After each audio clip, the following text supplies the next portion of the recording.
এই ভোট কেন্দ্রে যাতে ভোটাররা নির্বিঘ্নে ভোট দিতে পারে সেটার জন্য দ্রুততম সময়ের মধ্যে আপনারা এখানে কোনো প্রকার ভুয়া আইডি কার্ড বা লাইন জ্যামিংয়ের ঘটনা যাতে না ঘটে সেটা আপনারা নিশ্চিত করুন। সেটার জন্য যদি নীলক্ষেতে এখানে কোনো ধরনের ভুয়া আইডি কার্ড তৈরির পায়তারা হচ্ছে কি না সেই বিষয়ে আপনারা তদন্ত করে দেখুন। পাশাপাশি আগামীকালকে আমাদের ভোটাররা যখন কেন্দ্রের মধ্যে থাকবেন সেই কেন্দ্রে ভোটারদের আইডি কার্ড কোনো সন্দেহভাজন ব্যক্তি তাদের আইডি কার্ড পরীক্ষার জন্য ভ্রাম্যমাণ আইডি কার্ড চেকার রাখতে হবে। সেই আইডি কার্ড চেকাররা এই ভোট কেন্দ্রর তদারকি করে কোনো সন্দেহভাজন ব্যক্তি থাকলে তাদের আইডি কার্ড চেক করে ঢাকা বিশ্ববিদ্যালয়ের শিক্ষার্থী কিনা সেটা তারা পরীক্ষা করে দেখবেন। আমরা মনে করি তাহলে আমরা ঢাকা বিশ্ববিদ্যালয়ে কোনো প্রকার ভুয়া বা ফেক আইডির মাধ্যমে বহিরাগত প্রবেশকে আমরা আটকাতে পারবো।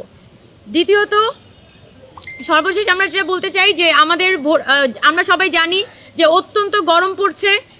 আমরা যারা প্রার্থীরা এতদিন ধরে প্রচারণা করছি প্রায় সকলেই কিন্তু অসুস্থ হয়ে গেছেন, গলা ভেঙে গেছেন এবং সকলের উপরেই কিন্তু একটা প্রচণ্ড রকমের চাপ তৈরি হয়েছে। আগামীকালকে যখন আমাদের ভোটাররা ভোট দিতে আসবেন সেক্ষেত্রে ভোট কেন্দ্রে তাদের জন্য যথাযথ পরিমাণে ফ্যাসিলিটিস এনশিওর করা আমাদের কর্তৃপক্ষের একান্ত দায়িত্ব।